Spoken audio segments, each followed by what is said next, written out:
میں ہوں شاہد راجپوت اپنے ڈیجیٹل پلیٹ فارم پہ. میرے ساتھ سینئر سپورٹ جرنلسٹ موجود ہیں ندیم کیسر. آج ہم بات کرنے جا رہے ہیں جو ایجوکیشن سیکٹر کے اندر بڑے تعلیمی اداروں کے اندر جو سپورٹس ایڈمیشن کے حوالے سے جو بندربانٹ ہوتی ہے, جو یہ کوٹے کو فروخت کیا جاتا ہے کھلاڑیوں کی بندربانٹ. یہی وجہ ہے کہ ابھی تک جو ہے وہ تعلیمی اداروں کے اندر ہمیں اس طرح کھیلوں کا فقدان نظر آتا ہے. ٹیلنٹ ہونے کے باوجود کوئی آج تک بڑا کھلاڑی جو ہے ملتان سمیت دیگر جنوبی پنجاب سے ایجوکیشن سیکٹر کے کوئی سامنے نہیں آ سکا. آج کا ہمارا موضوع یہی ہے کیونکہ کچھ ایسی اطلاعات ہمارے سامنے ہیں, انفارمیشن ہے. ابھی ہم سینئر سپورٹ جرنلسٹ سے بات کرتے ہیں. جی ندیم کیسر, آپ کے پاس بھی کوئی انفارمیشن ہے کہ یہ حالیہ ایک ملتان کی بڑی یونیورسٹی ہے جامعہ ذکریہ یونیورسٹی, اس میں سپورٹس داخلوں کے حوالے سے جو ایک ڈکیتی اور جو ایک بڑا ایک کہہ لیں گے جناب کے بھی برائے فروخت کوٹا برائے فروخت کا ایک جو ہے وہ ایک مبینہ طور پہ ہمیں ایک انفارمیشن سامنے آئی ہے. ماضی میں بھی آپ کے پاس کوئی ایسی انفارمیشن ہے جس کی بنیاد پہ ہم یہ کہہ سکیں کہ اب جو ہونے جا رہا ہے وہ ماضی کی ایک سلسلے کی کڑی ہے؟ بسم اللہ الرحمن الرحیم. محترم شاہد بھی بہت شکریہ. ایک بات آپ نے شاید کہ اپنا ہمارے ناظرین سے کرنی تھی, آپ نے نہیں کی. ناظرین, آپ سے گزارش ہے کہ آپ ہمارا چینل سبسکرائب کریں اور بیل آئیکن کو بھی دبا دیں, پریس کریں, تاکہ جو ہے نا ہماری جو اپنا ہے ویڈیو ہے وہ آپ تک فوراً پہنچ جائے. اور اب اس کو لائک کریں, چینل کو لائک بھی, اور اپنی رائے کا بھی اظہار کیجیے گا. رائے کا بھی اظہار کریں. جی, اب ٹاپک کی طرف آتے ہیں. جی شاہد بھائی, یہ صرف ذکر یونیورسٹی کا معاملہ نہیں ہے, یہ ہر اس ادارے کا معاملہ ہے. بہاولپور اسلامیہ یونیورسٹی کی بھی ایسی صورت ہے. دیکھیں, ہم اگر تمام سرکاری یونیورسٹیز کی ہم بات کریں گے اور کسی کا اگر نام لے لیں نہ لیں تو یہ ایک سمجھیں کہ روایت چل پڑی ہے کہ اس کے سب سے پہلے تو دیکھنا پڑے گا کہ یہ جو ٹرائلز لیے جاتے ہیں وہ لینے والے لوگ کون ہیں. پہلے کسی دور میں صرف جو سپورٹس کے لوگ ہوتے تھے وہی داخلے کیا کرتے تھے, انہی کے پاس اتھارٹی ہوا کرتی تھی. اب وہ معاملہ نہیں ہے, اب پوری کمیٹیاں بنا دی گئی ہیں ٹرانسپیرنسی کے نام پہ. اچھا, اصل میں تو جو سپورٹس ڈپارٹمنٹ ہے, جو ڈائریکٹر سپورٹس ہیں یا دیگر کوچز وغیرہ ہوتے ہیں جو مختلف کھلاڑیوں کی کارکردگی کا جائزہ لینے کے بعد نمبر مارک کرتے ہیں, ان کا ویسے عملاً ان کا فرضی کام تو ہے, آپ کے پاس بھی انفارمیشن ہے, مگر عملاً ان کا کوئی رول نہیں ہے. یہ ساری جو سپورٹس کمیٹیاں ہیں یہ سارے اختیارات ان کے پاس چلے گئے. شاید بھی میں اس سے بھی آگے کی بات کرتا ہوں. آپ تو ابھی ذکر کر رہے ہیں نا, اس دفعہ جو کہانی سامنے آئی ہے وہ یہ ہے کہ انہوں نے نمبر نہیں لگانے. صرف ابھی تک تو ہمارے پاس یہ انفارمیشن ہے کہ ہاں اپنے ٹرائل لینے ہیں, مگر جو ہے وہ اس کی نمبرنگ, اس کی مارکنگ نہیں کرنی. اس کی سب سے بڑی وجہ بھی یہی ہے کہ کیونکہ سلیکشن ہو چکی ہے, وہ 170 سیٹیں, ایک بڑا مطلب صرف یہاں کی بات نہیں ہے. جتنے بھی سرکار اب پہلے کسی دور میں ذکر یونیورسٹی کا ہم شاید اس لیے بھی نام لے لیتے ہیں کہ سب سے اس علاقے کی بڑی اور بزرگ یونیورسٹی ہے. اور ویسے تو اور اس یونیورسٹی میں بڑے کرکٹر کھیلتے بھی رہ گئے ہیں اور آپشن نہیں تھا. اور اب تو ایک نئی شہر کے دل کی میں بھی جو ہے نا سرکاری یونیورسٹیز ہیں, اور جس کونے میں شہر کے چلے جائیں وہ آپ کو یونیورسٹی ملے گی. اور اپنے طور پہ ایجوکیشن کے والے سے وہاں فیکلٹی بھی مضبوط ہے اور مزید فیکلٹی کو مضبوط بھی کیا جا رہا ہے. لیکن معاملہ یہ ہے کہ وہاں جو سب سے زیادہ کمزور چیز ہے وہ سپورٹس کا شعبہ ہے. اور سپورٹس کے لوگ جو ہیں, اب آپ دیکھیں ذکر یونیورسٹی میں یہاں سب سے زیادہ سپورٹس کے لوگ پچھلے سال ہی ڈائریکٹر سپورٹس ترس محی ریٹائر ہوئے ہیں. انہوں نے کم و بیش یہاں پر یونیورسٹی میں 22-23 سال گزارے ہیں. ٹھیک ہے جی, ان کے اپنے تجربات ہیں. پھر یہاں پر اس وقت جو اسسٹنٹ ڈائریکٹرس ہیں عبدہ خان ہیں, ان کے ساتھ تو لیزان ہے. ابھی تک آپ یہ دیکھیں کہ جیسے منصوبہ یونیورسٹی ہے وہاں تو کوئی ڈائریکٹر سپورٹس, وہاں سپورٹس کا باقاعدہ ڈپارٹمنٹ ہی نہیں ہے. اگر ہے تو یعنی کہ وہاں پر جو ویکنسیز ہیں وہ ویکنٹ ہیں. اصل میں جو چیز ہے, جو میٹر ہے اسپورٹس کو کے لیے, ہم یہ کہتے تو ہیں کھیلتا پنجاب, لیکن جہاں تو رلتا ہوا پنجاب ہے کھیلوں کے حوالے سے.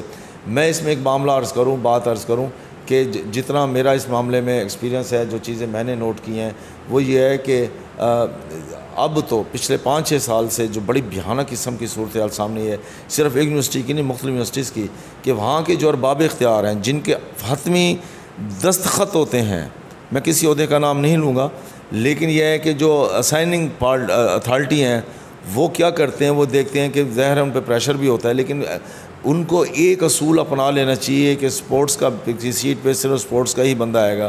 وہ کیا کرتے ہیں, جب ان کے پاس فائنل لسٹ جاتی ہے کہ یہ پلیئرز منتخب ہو گئے ہیں اپنی کھیلوں کی صلاحیتوں کے بنیاد پہ، صرف اسناد دکھا کے نہیں ہوتے بلکہ پریکٹیکلی ہوتا ہے، اور اس میں کسی نے بورڈ کھیلا ہوا ہے، یونیورسٹی کے اپنا تعلیمی بورڈ کے مقابلوں میں شرکت کی ہوئی ہے، جو اس لیول پہ اس ڈویژن اس جو یونیورسٹی لیول پہ آ جاتے ہیں تو وہ تو ظاہر سی بات ہے. آپ دیکھیں کہ جناب کے بھی پاکستان کی سطح کے اوپر ڈومیسٹک کرکٹ کی میں بات کر رہا ہوں تو وہ تو ڈومیسٹک کرکٹ بھی کھیل رہے ہوتے ہیں.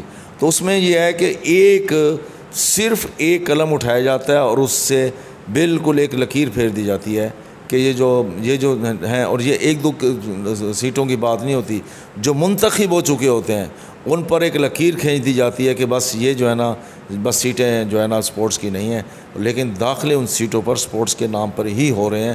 تو یہ بڑا بھیانک ہے. پھر اس کے بعد ہوتا ہی ہے کہ جب مقابلے ہوتے ہیں تو جو ایک پلیئر سپوز ریکٹ کے کسی کھیل کے لیے منتخب ہوا ہے، سپوز لان ٹینس کے لیے ہوا ہے، اسے پھر بیڈمنٹن بھی کھلائی جاتی ہے، اسے ٹیبل ٹینس بھی کھلائی جاتی ہے.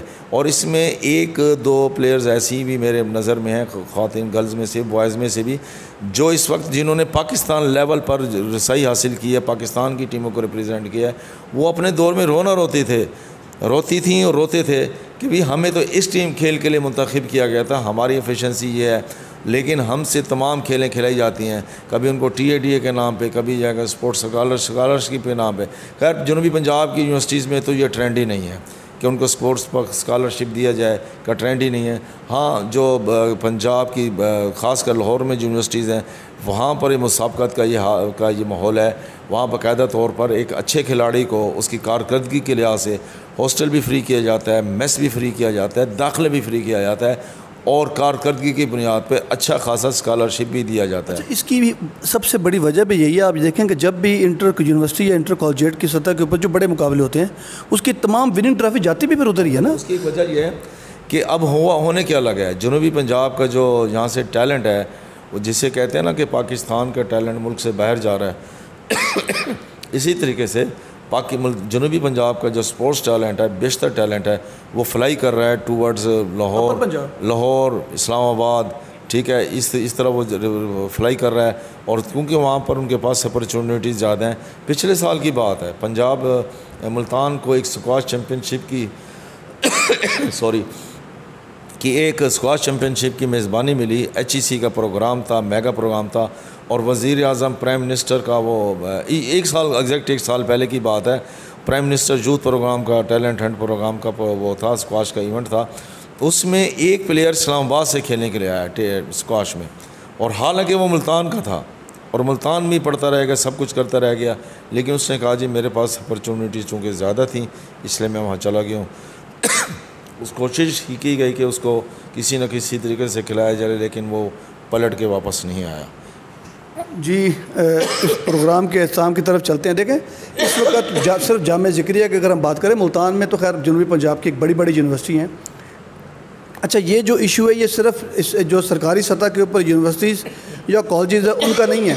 جو آپ یہ دیکھیں کہ ملتان کے اندر جو یا جنوبی پنجاب بھاولپور کے اندر جو پرائیویٹ جو بڑے تعلیمی ادارے ہیں، پرائیویٹ کالجز ہیں، ان کے اندر بھی سپورٹس کوٹے کے اوپر بڑے داخلے ہوتے ہیں. اگر ہم صرف جامعہ ذکریہ لیں تو اس وقت جو ہے وہ 170 کے قریب جو ہے وہ داخلے بتائے جا رہے ہیں، مگر 170 سے 170 ہی سیٹوں کے حوالے سے ہمارے پاس جو انفارمیشن ہے ہمیں بتایا جا رہا ہے، جس کا ٹرائل اب شروع ہو چکے ہیں. کیونکہ جس وقت آپ کوچز کو یہ کہہ دیں گے کہ آپ نے نمبرنگ نہیں کرنی، یعنی کہ جب کوچ بتا ہی نہیں سکے گا، اس کی وہ رزلٹ ہی نہیں دے سکے گا کہ کون سا پلیئر ہے، اس کی کیا پوزیشن ہے، وہ کیا سکل ہے، اس کی کیا کارکردگی ہے، کیا پریویس اس کا ریکارڈ ہے، تو اس آگے نہیں جائے گا تو ظاہر سی بات ہے کہ اس کا ایڈمیشن مشکل ہو جائے گا. اچھا یہی بڑی وجہ ہے، اس سے زیادہ جو ہے وہ تعلیمی سطح کے اوپر کھیل سے کھلواڑ ہو نہیں سکتا. اس وقت ہماری یہ درخواست ہے اپنے پلیٹ فارم سے کہ کیونکہ جو ہے وائس چانسلر جو ہے وہ نئے وی سی آئے ہیں جامعہ ذکریہ کے، وہ پچھلے داخلوں کی بھی انکوائری کریں، اور یہ جو داخلے اب ہونے جا رہے ہیں اس کے اوپر بھی اگر وہ انکوائری کریں گے، ایک صاف شفاف انکوائری کریں گے تو ان کے پاس ساری صورتحال ان کے سامنے آ جائے گی. اور اب ایک اور چیز بھی ہے کہ یہ جو تمام داخلے جو ہے نا یہ سپورٹس ڈپارٹمنٹ کے پاس جانے چاہیے. جامعہ ذکریہ ہو گئے یا کوئی بھی یونیورسٹی ہوگی، اگر آپ دیکھیں تو وہ ہر داخلے کے اندر داخلہ جو فیس ہوتی ہے اس کے اندر سپورٹس فیس حاصل کی جاتی ہے.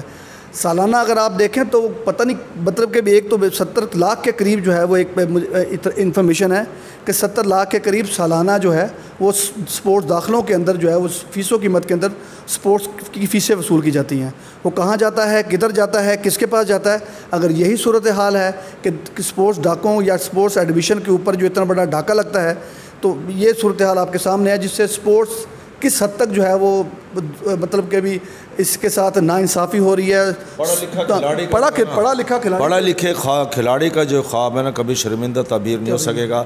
اس مرتبہ جو نئی پرائم منسٹر اپنا وزیر اعلیٰ بھی نہیں ہے اور کھیلتا پنجاب کا پروجیکٹ بھی شروع کر چکی ہیں, اس لیے انہیں اس معاملے کا ایکشن لینا چاہیے اور ایک آبزرویشن مانیٹرنگ جو ہے نا ہونی چاہیے, سخت ہونی چاہیے. صرف کمیٹی نہ بنے بلکہ اپنی وہ فعال ہو اور پوری لسٹیں منگوائی جائیں کہ کون کون سے داخلے کس سیٹ اور تمام جو ہے وہ اس کے اندر تمام جو ہے جو بڑی یونیورسٹیز ہیں, اسپیشلی جو ہے وہ ملتان کے جو وی سی آئے ہیں ان کو تو اپنے طور پہ جو ہے وہ انیشیٹو لینا چاہیے, اور جامعہ ذکریہ کے کہ انہیں دیکھنا چاہیے کہ جناب کے سپورٹس کوٹوں کے ساتھ کھیل کے ساتھ کیا کھلواڑ ہوا ہے.